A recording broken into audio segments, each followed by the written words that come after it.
जी बिस्मिल्लाहिर्रहमानिर्रहीम। अस्सलाम वालेकुम dear students, welcome to Ilm biology. Dear students, आज हम चैप्टर नंबर 3 का बड़ा ही इंपॉर्टेंट लॉन्ग क्वेश्चन स्टार्ट करने जा रहे हैं, that is cell wall. Long question के हवाले से भी बहुत ज़्यादा इंपॉर्टेंट है, मल्टीपल शॉर्ट क्वेश्चन भी इसमें से पूछे जाते हैं। तो इस टॉपिक को स्टार्ट करने से पहले याद रखिएगा, इस दुनिया के ऊपर जितने भी ऑर्गेनिज्म हैं हम डिस्कस करके आए हुए हैं, they are made up of cells. वो सेल से मिलकर बने होते हैं।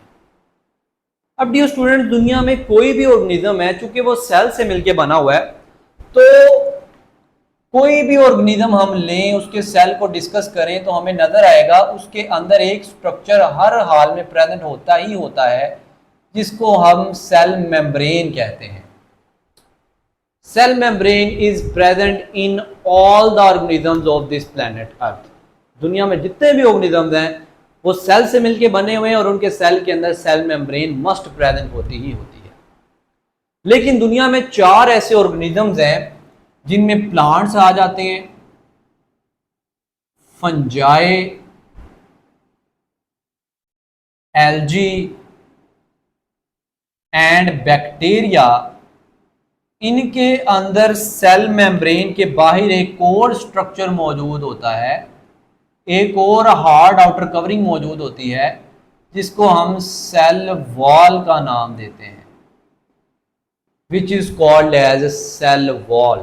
The tough and hard covering around cell membrane is called as cell wall. ठीक है, this is a less or more solid covering. ये कम भी हो सकती है, ज़्यादा भी हो सकती है। सॉलिड कवरिंग है जिसने सेल मेम्ब्रेन को सराउंड किया होता है। और किस किस ऑर्गेनिज्म में प्रेजेंट होती है, चाहे हम प्लांट के सेल को डिस्कस करें, फंजाई के, एल्गी के, बैक्टीरिया के, इन तमाम सेल्स के अंदर सेल मेम्ब्रेन के बाहर ये कवरिंग मौजूद होती है। हार्ड है, टफ या रिजिड किस्म की कवरिंग। अब डियर स्टूडेंट, नेक्स्ट हम बात करते हैं, एक डेफिनेशन आती है, बड़ा इंपॉर्टेंट शॉर्ट क्वेश्चन भी है। What is protoplast? Define protoplast. Let's suppose मेरे पास एक सेल है, ये उसकी सेल मेम्ब्रेन है, और उसके बाहर जो है ना वो सेल वॉल प्रेजेंट है। मैं क्या करता हूं, मैं इसके ऊपर एक एंजाइम यूज करता हूं, डिग्रेडिंग एंजाइम। एक ऐसा एंजाइम जो कि सेल वॉल को डाइजेस्ट कर देगा। तो जब मैंने डिग्रेडिंग एंजाइम को इस सेल के ऊपर अप्लाई किया, तो ये सेल क्या करेगा, ये उसके ऊपर जो बाहर सेल वॉल मौजूद है उसको डाइजेस्ट कर देगा, खत्म कर देगा। और जब dear student cell wall digest हो जाएगी, खत्म हो जाएगी, तो पीछे बच जाएगी सेल मेम्ब्रेन और उसके अंदर जितनी भी ऑर्गेनेलिज्म मौजूद हैं। This is called as protoplast. So what is protoplast? If the cell wall is removed using degrading enzyme, remaining cell membrane and all its organelles are collectively called as protoplast. ये जो पीछे cell membrane बच गई है और उसके अंदर जितनी भी ऑर्गेनेल्स बच गई हैं, इनको हम कलेक्टिवली प्रोटोप्लास्ट का नाम देते हैं। तो ये प्रोटोप्लास्ट की डेफिनेशन होगी। उसके बाद अगर हम बात करें सेल वॉल की, बेसिकली 2 टाइप्स होती हैं। There are 2 types of cell wall. The first one is primary cell wall and the other is secondary cell wall. CW मतलब सेल वॉल। सबसे पहले अगर हम प्राइमरी सेल वॉल की बात करें, तो प्राइमरी का वर्ड हम क्यों यूज कर रहे हैं?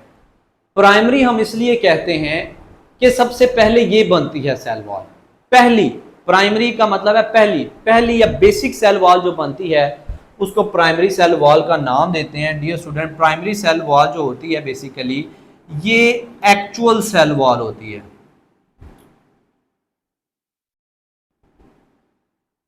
इसी को ट्रू सेल वॉल का नाम दिया जाता है क्योंकि ये पहले बनती है। हर वो ऑर्गेनिज्म, चाहे वो प्लांट है, फंजाई है, एल्गी है, बैक्टीरिया है, उसके अंदर जो पहले सेल वॉल बनेगी उसको हम प्राइमरी सेल वॉल का नाम देते हैं। अगर हम बात करें प्लांट की, तो प्लांट के अंदर जो सेल वॉल होती है बेसिकली उसकी जो कंपोजिशन लिखी हुई है, that is made up of cellulose, hemicellulose and pectin. Cellulose से, हेमी सेलुलोज से और पैक्टिन से मिलके बनी होती है, ये वाली प्राइमरी सेल वॉल।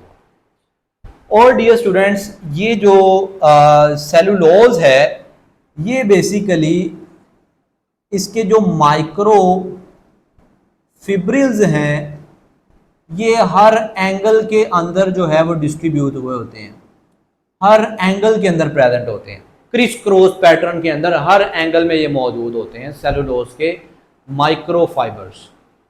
अब वो किस तरीके से, लाइक यहाँ पे आपको एक नज़र आ रहा है, ये मैंने एक सेल ड्रा की, दूसरा सेल ड्रा किया है, और ये जो आउटर ब्लैक से आपको नज़र आ रही है, this is the cell wall, जो रेड से नज़र आ रही है दैट इज सेल मेम्ब्रेन। अगर मैं इतने से पोर्शन को इनलार्ज करके देखूं, इस पोर्शन को इनलार्ज करके अगर मैं देखूं तो मुझे पता चलेगा ये जो नीचे आपको रेड नज़र आ रहा है ये सेल मेम्ब्रेन है, ठीक है जी, रेड कलर की, this is cell membrane. Cell membrane क्योंकि लिपिड बाई लेयर होती है तो वो मैंने बाई लेयर बनाई है, 2 लेयर बनाई है उसकी, और उसके ऊपर बेसिकली सेलुलोज इस तरीके से क्रिस क्रॉस पैटर्न के अंदर मौजूद होता है, इस तरीके से। This is the criss cross pattern, her angle के अंदर मौजूद होना, हर एंगल के अंदर प्रेजेंट होना, इसको क्रिस क्रॉस पैटर्न का नाम देते हैं। तो सेलुलोज के माइक्रोफिब्रिल्स जो होते हैं या माइक्रोफाइबर्स जो होते हैं वो क्रिस क्रॉस पैटर्न के अंदर मौजूद होते हैं, और उनके दरमियान एक बॉन्ड भी होता है जिसको हम हाइड्रोजन बॉन्ड का नाम देते हैं, और इनके दरमियान, इसके माइक्रोफिब्रिल्स के दरमियान हाइड्रोजन बॉन्ड मौजूद होता है। तो डियर स्टूडेंट्स, नीचे सेल मेम्ब्रेन है, ये सेल मेम्ब्रेन मैंने ड्रा कर दी बड़ा करके, ऊपर सेल वॉल है, प्राइमरी सेल वॉल जो कि सेलुलोज से मिलकर बनी होती है मेनली। तो सेलुलोज हर एंगल के अंदर मौजूद होता है और इसके दरमियान में हाइड्रोजन बॉन्ड्स डियर स्टूडेंट्स मौजूद होते हैं।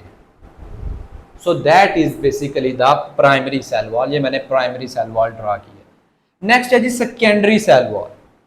अब जब ये सेल्स मैच्योर हो जाते हैं, आफ्टर मैच्योरिंग,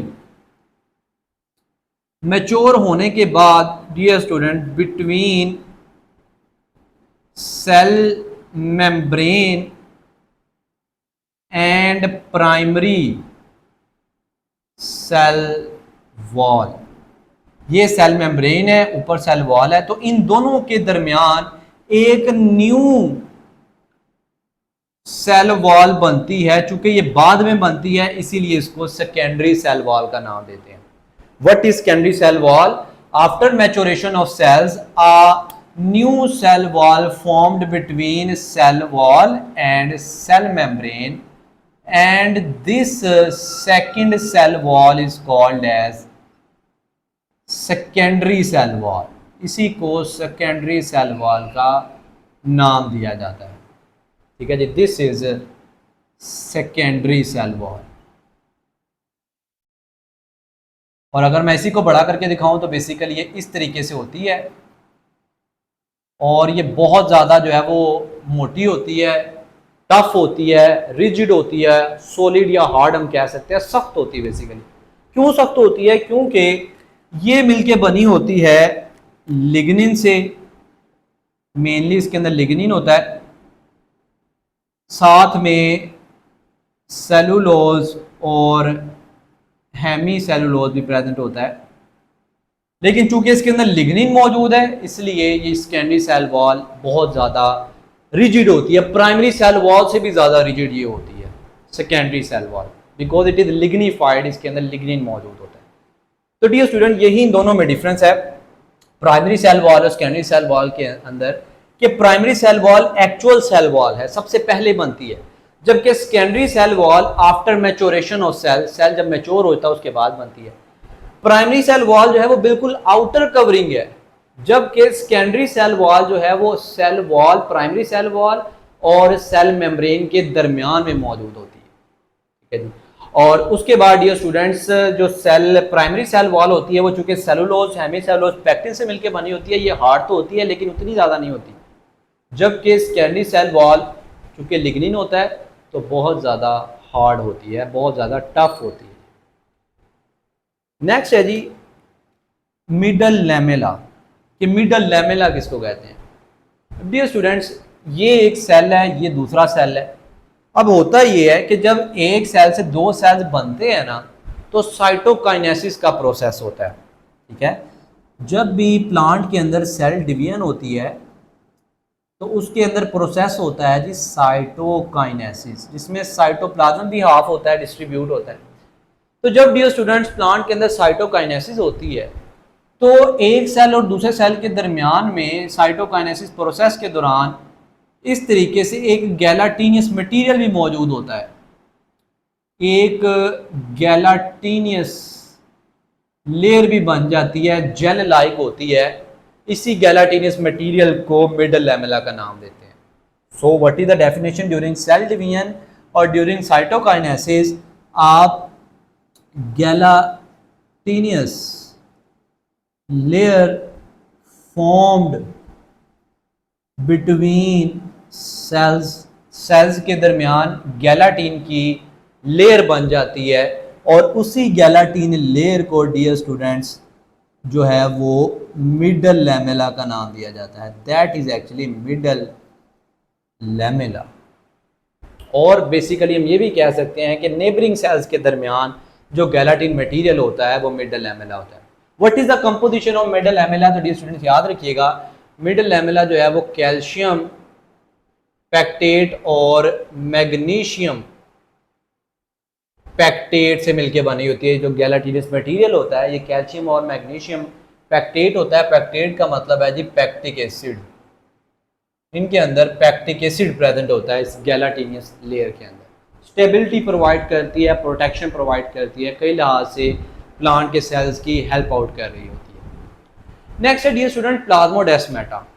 अब प्लाज्मोडेस्माटा को समझने के लिए मैं अब एग्जैक्ट स्ट्रक्चर तो ड्रा करूं तो बेसिकली हर सेल के दरमियान एक ट्यूबनुमा स्ट्रक्चर भी प्रेजेंट होता है जिसकी मदद से इसका साइटोप्लाज्मिक कंटेंट और इसका साइटोप्लाज्मिक कंटेंट आपस में एक्सचेंज हो रहा होता है और इसी ट्यूब को प्लाज्मोडेस्माटा का नाम दिया जाता है dear students.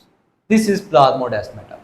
So what is plasmodesmata? It is a tube और it is a connection between two neighboring cells। दो नेबरिंग सेल्स के दरमियान एक ट्यूबुलर कनेक्शन होता है जो कि ये भी आप कह सकते हैं कि साइटोप्लाज्मिक मिक्सिंग करवा रहा होता है, यानी कि एक सेल का साइटोप्लाज्म दूसरे सेल के साइटोप्लाज्म के अंदर जा सकता है, एक्सचेंज कर सकते हैं अपने साइटोप्लाज्म मटेरियल को।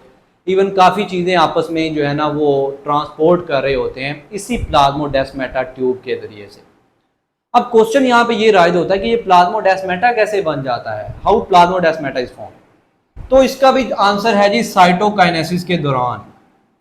Plasmodesmata are form during cytokinesis. अब साइटोकाइनेसिस क्या है? लेट्स सपोज कि ये एक सेल है प्लांट का।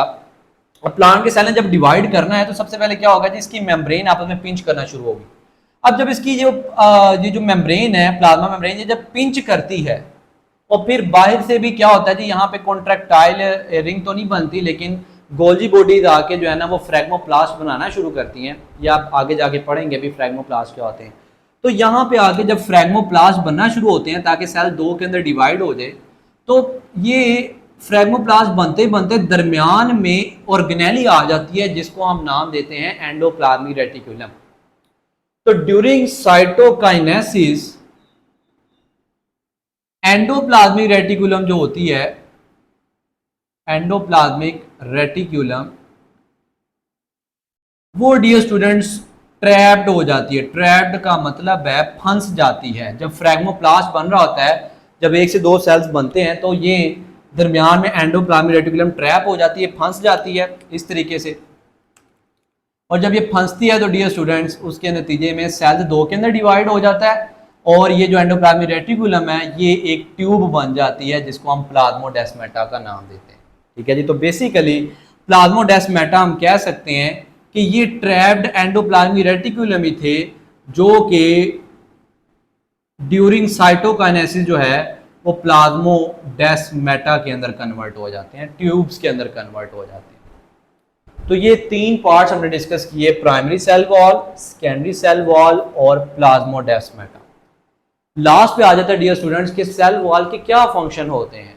सेल वॉल सबसे पहले रिजिडिटी प्रोवाइड करती है। क्यों? क्योंकि प्राइमरी सेल वॉल सेलुलोज से मिलकर बनी हुई है, सेकेंडरी के अंदर लिग्निन है, लिग्नन की होने की वजह से ये बहुत ज़्यादा हार्ड हो जाती है, टफ हो जाती है, स्टेबिलिटी प्रोवाइड करती है, रिजिडिटी प्रोवाइड करती है, स्ट्रक्चरल और मैकेनिकल सपोर्ट प्रोवाइड करती है। जो सेल ही बहुत ज़्यादा रिजिड और हार्ड हो गया, बाहर से टफ हो गया, तो एक किस्म की उसको सपोर्ट मिल गई है, तो वो सेल जो है ना पिचक नहीं सकता इजीली, उसको जो है ना वो बाहर से एटमॉस्फेरिक जो है ना वो नुकसानात नहीं पहुंच सकते इसकी हार्ड रिजिडिटी होने की वजह से। मेंटेन सेल शेप, ठीक है जी, क्योंकि हार्ड है, रिजिड है, तो सेल वॉल जो है वो सेल शेप भी प्रोवाइड करती है। प्रिवेंट फ्रॉम एक्सपेंशन, ऐसा नहीं कि पानी जो है वो प्लांट के सेल के अंदर जाता ही चला जाए और प्लांट के सेल बर्स्ट कर जाए, ऐसा नहीं हुआ। एक लिमिट तक ही पानी अंदर जाएगा और अगर ज़्यादा चला भी जाए तो सेल वॉल होने की वजह से वो सेल रप्चर नहीं कर जाता, एक्सपैंड नहीं कर जाता बहुत ज़्यादा, एक लिमिटेड हद तक ही पानी उसके अंदर जा सकता है। प्रोटेक्शन प्रोवाइड करता है, अगेन वही बात, चूंकि रिजिड है, स्ट्रक्चरल मैकेनिकल सपोर्ट प्रोवाइड करती है, तो एटमॉस्फेयर से आने वाले किसी भी नुकसान से बचाती है, एटमॉस्फेरिक डैमेज से बचाती है। और इसके अलावा ये स्टोर करती है कार्बोहाइड्रेट्स, सेल वॉल के अंदर बहुत ज़्यादा कार्बोहाइड्रेट्स भी मौजूद होते हैं जिनको ये स्टोर करती है। तो that is all about cell wall, कि हमने पहले देखा कि सेल वॉल जो है वो किन ऑर्गेनिज्म के अंदर प्रेजेंट होती है, फिर हमने प्लांट के अंदर देखा कि प्राइमरी सेल वॉल क्या होती है, सेकेंडरी सेल वॉल क्या होती है, इन दोनों में डिफरेंस क्या है। फिर हमने देखा जी मिडल लैमेला क्या है, ये कैसे बनती है, प्लाज्मोडेस्माटा क्या है, ये कैसे बनती है, और सेल वॉल के फंक्शंस क्या होते हैं, सेल वॉल कौन कौन सा फंक्शन परफॉर्म करवा सकती है। और एक बड़ा इंपॉर्टेंट शॉर्ट क्वेश्चन कि व्हाट इज प्रोटोप्लास्ट, प्रोटोप्लास्ट हम किसको कहते हैं। So that is all about cell wall. Stay tuned, thank you, अल्लाह हाफ़िज़।